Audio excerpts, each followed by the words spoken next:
যেহেতু আপনি রূপকথাটির সামনে বলতে পারছেন না, আমি এটাই ধরে নিলাম যে আপনার সঙ্গে আমার কোনো কথা নেই। ইমন,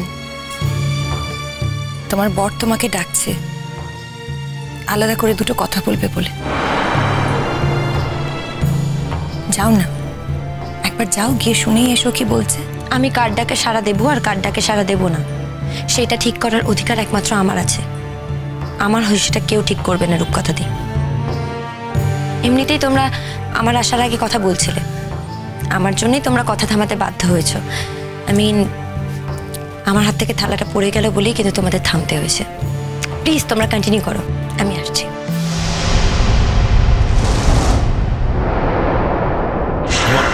রণ, ইমন চলে গেল। আরে তুমি এখন এখানে দাঁড়িয়ে আছো যে যাও ছুটে ছুটে ওকে ধরতে গেলে না? রণর অভিমান হয়েছে, তাইও তোমার কথা শুনলো না, তাইও তোমার ডাকে সাড়া দিল না। কিন্তু দেবে, এখনো তো রাত বাকি আছে। তুমি ওকে বুঝিয়ে বলে ও ঠিক সবটা বুঝতে পারবে। আসলে ছেলে মানুষ তো, ওর অল্প বয়স, তাই ও এখানে এসে তোমাকে আর আমাকে এভাবে কথা বলতে দেখে ভেবেছে যে তুমি বোধহয় আমাকে ভালোবাসো। কিন্তু ও জানে না, আমি জানি যে তুমি আমাকে নয়, মন প্রাণ দিয়ে শুধু ওই মেয়েটাকেই ভালোবাসো। তুমি যদি এই কথাটাকে বুঝিয়ে বলো তাহলে। তোমার কখনোই কোনো ভুল হতে পারে না। বাড়ির বাকিরা ভুল করবে কিন্তু তুমি কখনো ভুল করবে না, কারণ তুমি সবসময় ঠিক। তোমার চারপাশে যারা আছে তারা স্ট্যাচু হয়ে তোমার কথা শুনবে খালি। তুমি একাই ভাষণ দেবে, একাই বাণী বসন দেবে, বাকি কারো কিছু বোঝার ক্ষমতা নেই, কেউ কিচ্ছু জানে না। একমাত্র তুমি সবসময় ঠিক, তুমি কখনো কোনো ভুল করতে পারো না। That's it. তুমি আমার সঙ্গে এরকম অসভ্যতা করছো কেন? কি করেছি আমি? কি করেছি বলো? আমি গেছি তোমার সঙ্গে কথা বলতে, তুমি এসেছো আমার সঙ্গে কথা বলতে আমার ঘরে। এই জন্য আমি সমস্ত কিছু থেকে দূরে থাকি, কিন্তু তাও অশান্তি আমার পেছন ছাড়ে না, ঠিক অশান্তি এসে যায়। ভুল করেছিলাম, এখন বুঝতে পেরেছি। তোমাকে ডাকতে এসেই আমি ভুল করেছিলাম। এবার থেকে আমি সাবধান থাকবো, অ্যালার্ট থাকবো, যাতে ভুল করেও আমার দ্বারা কখনো এরকম একটা ভুল না হয়। আসি, গুড নাইট।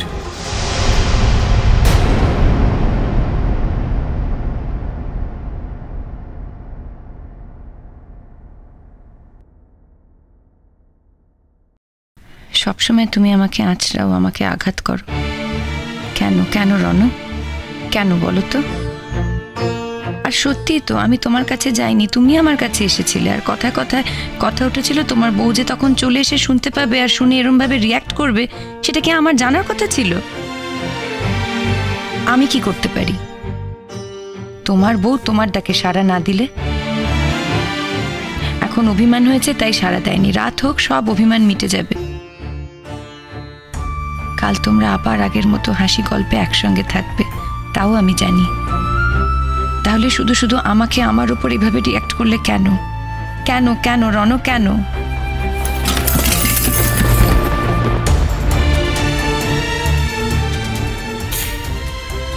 কেন প্রতিশ্রুতি দিয়েছিলে? কেন এবার প্রতিশ্রুতি তুলে নিলে? আমি তো জোর করে তোমার প্রতিশ্রুতি চাইনি, আমি তোমাকে প্রতিশ্রুতি তুলে নিতেও বলিনি। সব তুমি যা ঠিক করবে তাই হবে।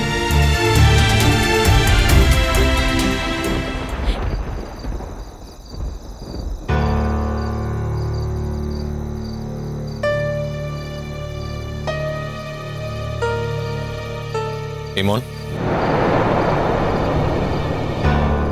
ইমন এসবের মানে কি আমি বুঝতে পারছি না।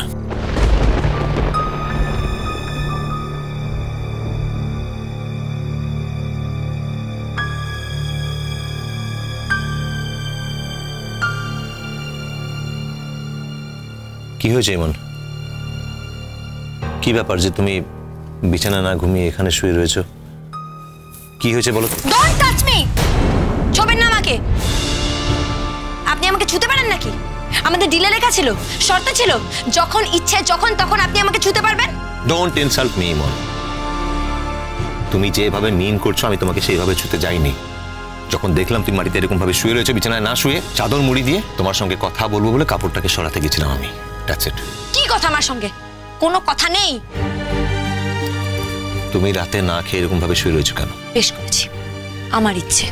দেখো, একই বাড়িতে সবার সঙ্গে থাকতে গেলে সবকিছু ব্যাপারে বেশ করেছি বলে বলা যায় না। এটা আমি তোমাকে আগেও বলেছি, এখনো বলছি। বাবা, এই তো দেখছি ভূতের মুখে নাম নাম। আপনি বলছেন? তার মানে আমি কি সবার সঙ্গে মানিয়ে চলি না যখন একই বাড়িতে থাকি? আমি কি সবসময় নিজের মতো চলি নাকি? নিজেকে জিজ্ঞেস করুন, তাহলে উত্তর পেয়ে যাবেন। আমাকে আর জিজ্ঞেস করতে হবে না। আপনি এই বাড়িতে নিজের ইচ্ছের মতো চলেন না তো কি আর অন্য কেউ চলে?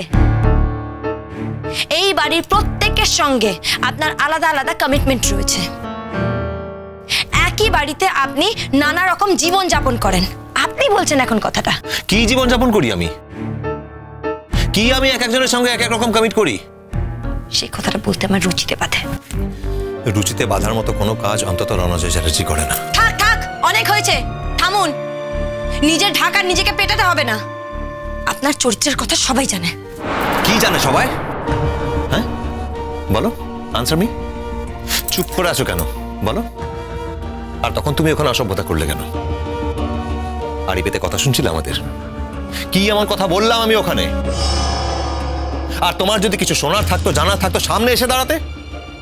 ওকে আলাদা করে বলার মতো তো এমন কোনো কথা আমার থাকতে পারে না। আর কত নিজেকে নির্দোষ প্রমাণ করার চেষ্টা করবেন মিস্টার চ্যাটার্জি? নির্দোষ প্রমাণ করার চেষ্টা করছি আমি নিজেকে। কার কাছে? তোমার কাছে। কি দায় পড়েছে আমার তোমার কাছে নিজেকে নির্দোষ প্রমাণ করার? হ্যাঁ, সেটাই তো আমি বলতে চাইছি মিস্টার চ্যাটার্জি। আপনি ঠিক বলেছেন, আমার কাছে নিজেকে প্রমাণ করার কোনো দায় নেই আপনার। কেন করবেন আপনি? আপনি যেমন আপনি তেমন, আমি যেমন আমি তেমন। তাই আমার কাছে জোর করে নিজেকে প্রমাণ করার কোনো চেষ্টা করতে হবে না আপনাকে। আর আমার যা জানার তার আমি শুরু থেকে জানি। এমন তো নয় যে আমি এটা প্রথম জানলাম। তুমি কি জানতে পারলে আমি তো সেটাই বুঝতে পারছি না ইমন। কেন আপনার মনে পড়ে না যেদিন আপনার সঙ্গে আমার বিয়ে নাটকটা হচ্ছিল, সেদিন আপনি আমাকে কি বলেছিলেন? বলেছিলেন আপনার অন্য জায়গায় কমিটমেন্ট আছে, আপনি আমার প্রতি ডিউটি করতে পারবেন, কিন্তু আমার সঙ্গে কোনো কমিটমেন্ট করতে পারবেন না। বলেছিলেন তো, মনে পড়ে সেটা? হ্যাঁ বলেছিলাম। সেটা কিন্তু আমি চুপচাপ মেনে নিয়েছিলাম, জানতেও চাইনি কেন। সেটা আজও মানি, এখনো মানতে চাই। আর সেই জন্য আমি বারবার বলি, আমি নিজের পায়ে দাঁড়িয়ে গেলেই বাড়ি ছেড়ে চলে যাব। গিয়েও তো ছিলাম, আমি হস্টেলে চলে গিয়েছিলাম থাকতে, কোনো অসুবিধা হয়নি। আমি বুঝে গিয়েছিলাম যে আমার পক্ষে হস্টেলে থাকাটা অসুবিধার নয়। হ্যাঁ, খালি একটাই অসুবিধার ছিল, নিজের রুম পাইনি বলে অন্য কারোর সাথে আমাকে রুম শেয়ার করে থাকতে হচ্ছিল। আমি এটাও জানতাম আমি যদি কতদিন চেষ্টা করি তাহলে ঠিক আমি একটা রুম পেয়ে যাব। একবার আমি সেকেন্ড ইয়ারে উঠে যাই, আমি ঠিক এখান থেকে বেরিয়ে যাব, কোনো অসুবিধা হবে না তখন। কিন্তু আপনি তো আমাকে বারবার বলেছেন যাবে না, তুমি এখানে থেকে যাও, যাবে না। কেন বলেছেন? এর মধ্যে আবার চলে যাওয়ার কথা উঠছে কেন বলো তো? এর মধ্যে থাকার ব্যাপারটাই বা কি করে হয় মিস্টার রণজয় চ্যাটার্জি? আপনার অলরেডি একজনের সঙ্গে কমিটমেন্ট আছে, আর আমার সঙ্গে আপনি এক বিছানায় ঘুমোতে যাচ্ছেন। যার সঙ্গে আপনার কমিটমেন্ট রয়েছে সে কিন্তু পাশের ঘরে একা ঘুমোচ্ছে। এর মধ্যে তৃতীয় ব্যক্তির জায়গা হয় কি করে?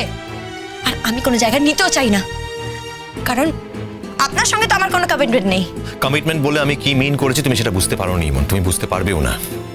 আর আমি তোমাকে নিজের মুখে বোঝাবো না, তোমার বোঝা তোমার কাছেই থাকুক। এখন দয়া করে এখানে নয়, চলো বিছানায় শোবে। চলো না, একই ঘরে আমি বিছানায় শোবো, তুমি মাটিতে শোবে, এটা হতে পারে না। শোবেন না তো পাশের ঘরে চলে যান। Mind your language Emon. You mind your language. কোন অধিকারে আপনি আমাকে বিছানায় শুতে বলছেন? বলুন, কোন সাহসে? আপনার লজ্জা করে না? এতদিন যখন একই বিছানায় শুতে পারলে তখন লজ্জা করলো না, তাহলে আজ হঠাৎ করে নতুন করে লজ্জা হলো কেন বলো তো? আর আমারই বা কথাটা বলতে লজ্জা করবে কেন? আমি তো সেটাই বুঝতে পারছি না। যদি সেটা বোঝার মতো বুদ্ধি থাকতো তাহলে এতটা জঘন্য একটা কাজ করতেন না। কি জঘন্য কাজ আমি করেছি বলো তো? কি জঘন্য কাজ করেছি আমি?